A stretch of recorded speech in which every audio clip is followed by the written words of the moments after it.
budget 2026-2027. As earlier mentioned, we are in studio with Haji Omar, political analyst and an aspirant for the Langata parliamentary seat. Collins Munio, budget researcher at Bajeti Hub, and now joining us, Phyllis Wangui, an advocate of the High Court. Karibuni sana. And welcome as we discuss the budget. Now, a lot has been said, and of course the key highlights and the focus from the budget.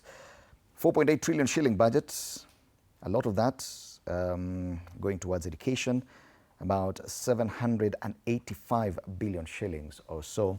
424 of that going straight to teachers, the Teacher Service Commission, towards paying salaries and hiring new teachers, and including the hiring of intern teachers as well, 20,000 of them. A lot also going to energy and infrastructure, health, which has been loaded. The government has actually received quite some applause for adding some 38 billion shillings to the initial budget, simply to plug that gap that has been presented because of the US pulling out of WHO, affordable housing, agriculture, equitable share to counties, security and defense. Some of the highlights presented in that budget statement by CS Treasury. Let's start from there. There's a lot of description of what the budget should be. Many are saying that this is an election budget. Others, the CS himself, mentioned it as a stability and growth budget. Do you see any growth in this?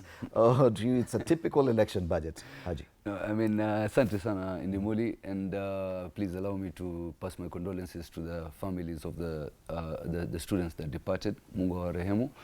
About the budget, to be honest, you know, at the end of the day, a budget is a statement to show where the government prioritizes their efforts and all that. But at the end of the day, the budget is supposed to reflect on the mwananchi. You know, like what I feel is that the ease of life. Do people have more money in their pockets? Is the spending power bigger?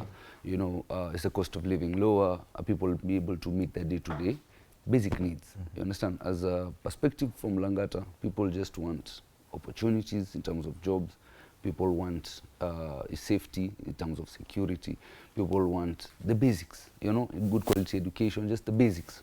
Food on the table, pesa mfukoni. So, to be honest, we will judge this budget based on what happens in the estates, what happens on the ground, rather than even in parliament, because at the end of the day, when I see something like Mtumba being taxed, I don't think that is a good intention for the mwananchi. All right. So, you know, and I can see that, you know, we'll be charged at importation Mtumba. So at the end of the day, you know, we have to gauge the basic needs of the mwananchi. This is the most important thing, kwa sababu yule ndio the end user. But when it comes to Mtumba, because now you've brought it up, and initially there was a proposal for a 5% excess duty at the point of entry, but now that was removed, and now they're talking about VAT.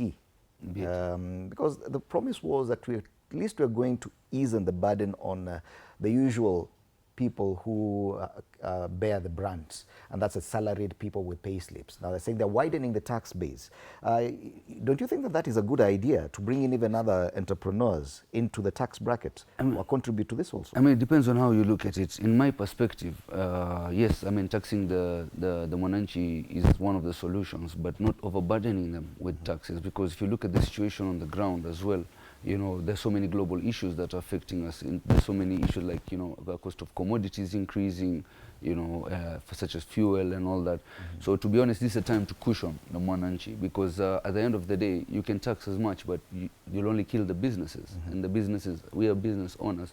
To be honest, the ninth riches, sometimes you have to look for money to pay KRA before even you being able to receive that money from your customers. You understand? Yeah. So you're finding that you need to inject money into your business to pay KRA, but at the same time, you don't have that money to even pay them. So you're wondering, surely, am I looking for money to invest in KRA, or am I, you know, like it should be that I have a surplus. You understand? Okay. So to be honest, even I as a businessman, I'm taking a hit. And many people, when you speak to the ground, are taking a hit. Yeah. So to be honest, they have to be realistic and see taxation. Over-taxation is not important. The most important thing is the accountability of this budget that we're talking about, where every coin goes to where it's supposed to go.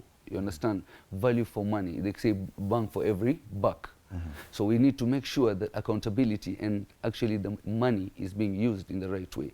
You know, when we wake up to something like, you know, news that, you know, some money went to ghost schools, ghost students. I mean, like, you know, students that, schools that don't exist and students that don't exist, and the money went there.